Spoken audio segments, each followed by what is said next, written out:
So Regal movie chain is closing all 536 U.S. theaters on Thursday. This was 2 days ago. So tomorrow.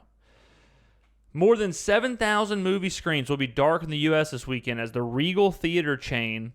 By the way, do you spell theater Theater or R-E? I actually, for some reason, usually spell it Theatre, like the European style. I don't know why, but that's how I always spell it. It said it will shut down all 536 locations on Thursday. The closure reflects an increasingly challenging theatrical landscape due to the COVID-19 pandemic and is temporary, the chain said. So the reason I'm bringing this up is this is interesting, obviously. This is interesting in a few different ways. Another reason I want to bring this up is that I believe it's in Korea or maybe somewhere in Asia. 70% of movie chains are closed or going extinct basically, and they are coming out and saying that it's not because of COVID. They've already come out and said that movie theaters are not a place that COVID can really. It's not like a COVID hotbed. This is all research. I want to say it was Korea, maybe South Korea, but it might have been somewhere else over there. I don't want to misquote, but I also don't want to pause the podcast to go find the article. That's called being lazy. But c'est la vie, and that's called French. So we went down some roads right there. We just took two rights to take a left.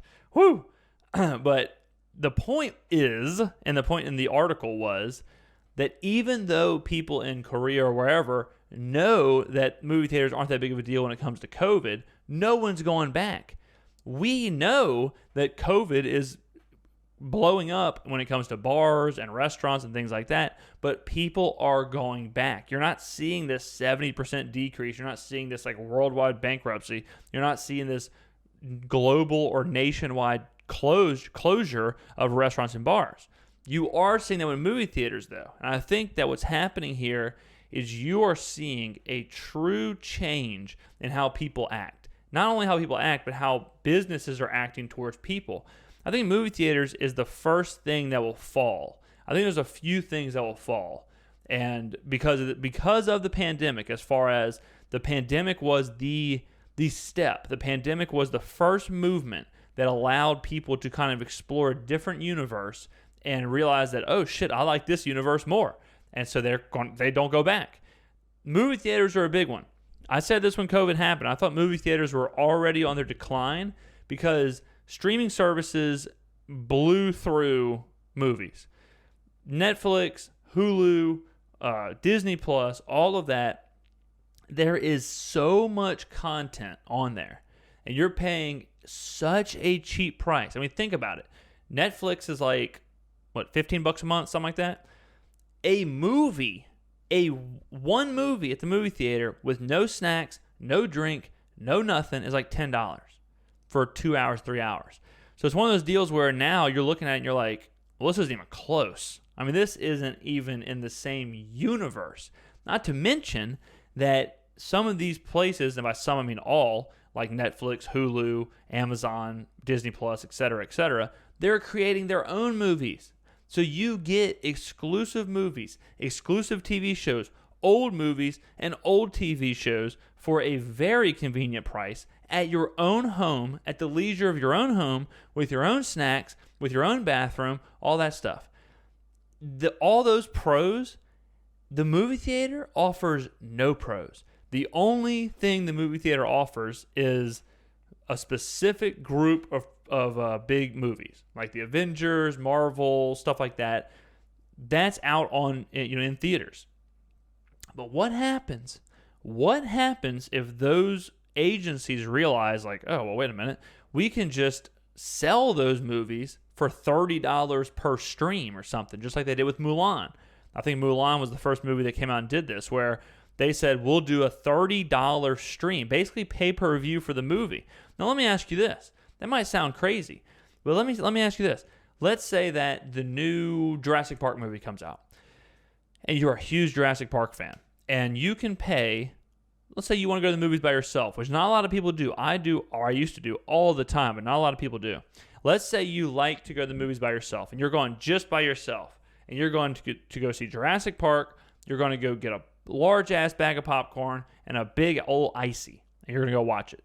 So you've got to get dressed. You've got to drive to the theater. You've got to buy your tickets for $10 to $12. You've got to find a seat, and it's going to be packed. It's a movie premiere. So you got to find a seat. You're sitting next to total strangers. You're not in your own seat. You're in this big public area. You got to buy snacks. So now you're talking about $5, $6 popcorn, $4, $5, $6 drink. All of a sudden, now you're spending upwards of $30 to do this. If Jurassic Park or whoever offered you the opportunity to stream it at your own home for a similar price, who wouldn't take that, right? Who wouldn't do that?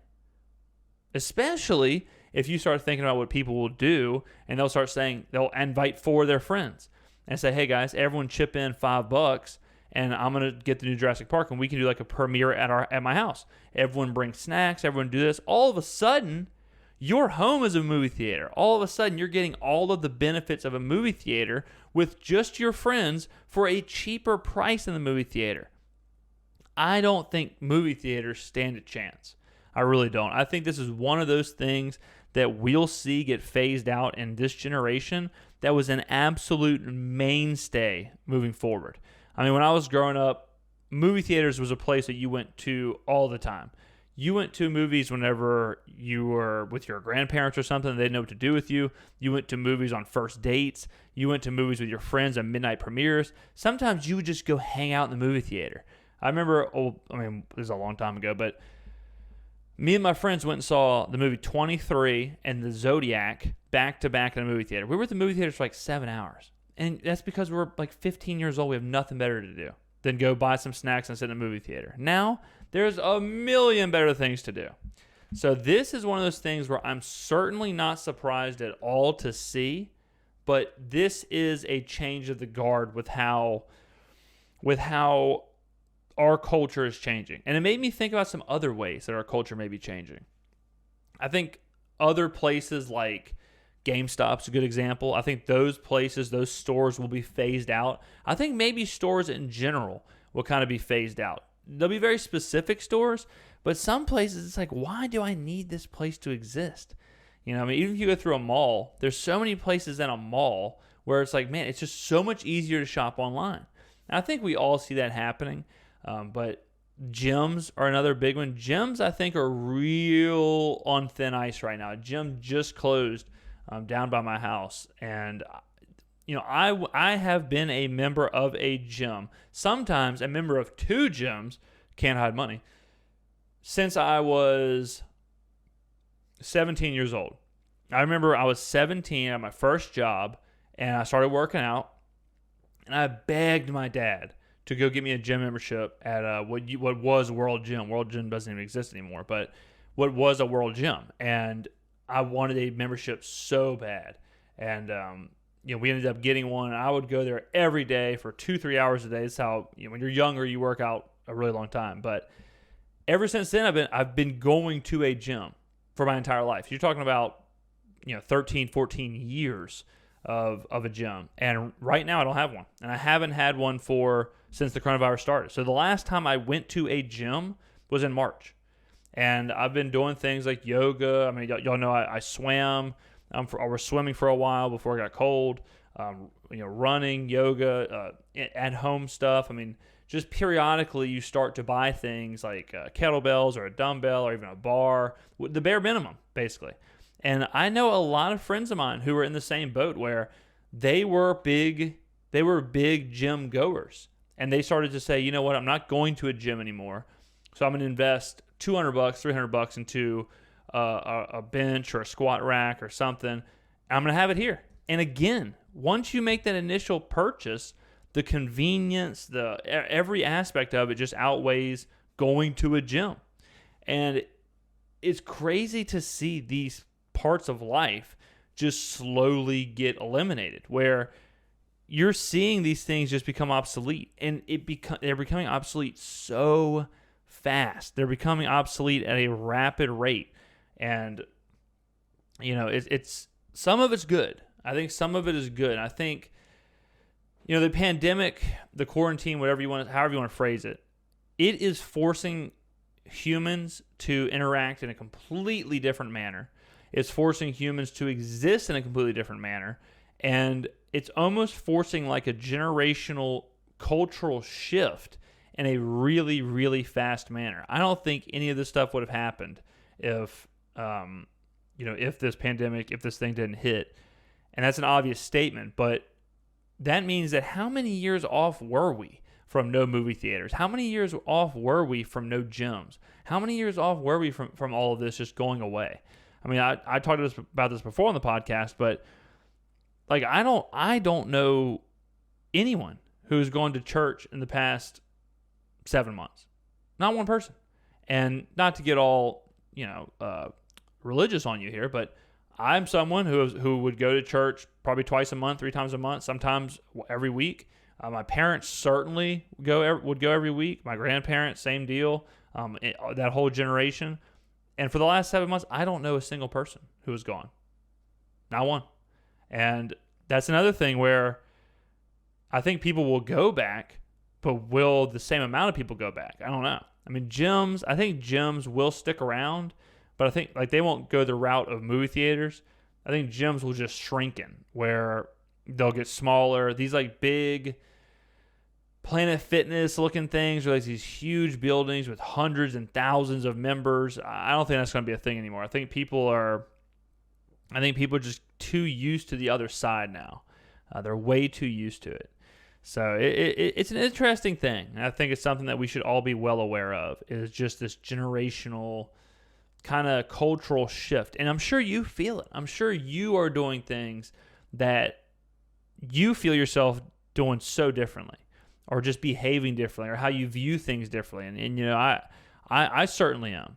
Another way that I noticed that I'm doing things differently is like the time that I spend in my house or home or something like that. And this is going to sound opposite of my whole Gilmore Girls thing, but back in the day when everything was so hustle and bustle, whenever you got a chance to spend like 4 or 5 hours at home, just like vegging out, whether it was a video game or a movie or a TV show or whatever, you would take it.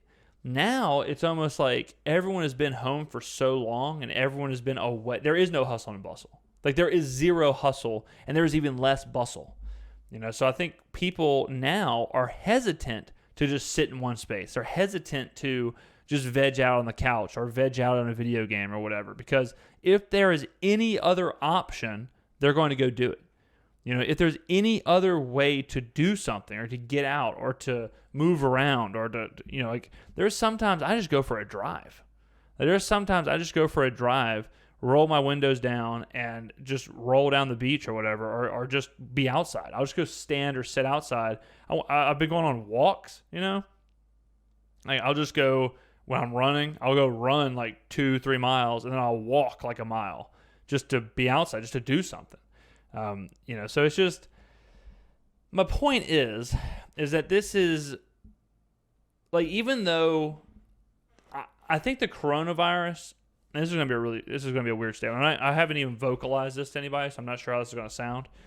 I think the coronavirus was and is a huge problem, and it's something that we should be taking stock in, something we should be aware of, But I think now that we're this deep into it, I also think we need to be aware of the changes of us, the changes of humanity, the changes of how we operate.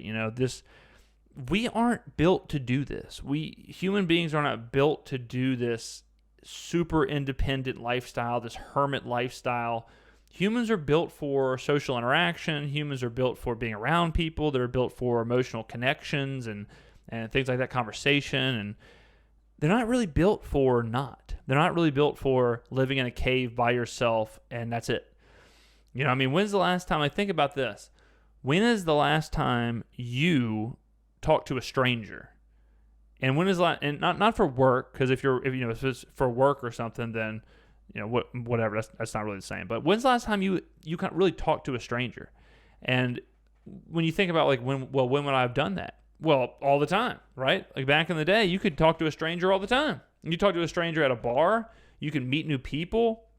You could go out with a friend and they have a mutual friend who you don't know. You talk to them. There's a birthday party, a Christmas party. There's so many times where you're just around people you don't know and you're just in a social setting. That ain't a thing. Like, I have not been in that setting for 7 months of just like a bar or this like social atmosphere. I've been around people. I've been around my family. I've been around the same people. I mean, I've been around probably the same 20 people, 25 people for 7 months. And when all of that shrinks, your whole world shrinks, and all of your, like your, whatever's inside of us as humans, that social aspect kind of goes away too, So it is a really tough time. And like I said on the beginning of the podcast, this week, last couple weeks has been where the warm wave of disillusion has certainly reared its ugly head, for certain, and it's not surprising because of what we're going through as a people.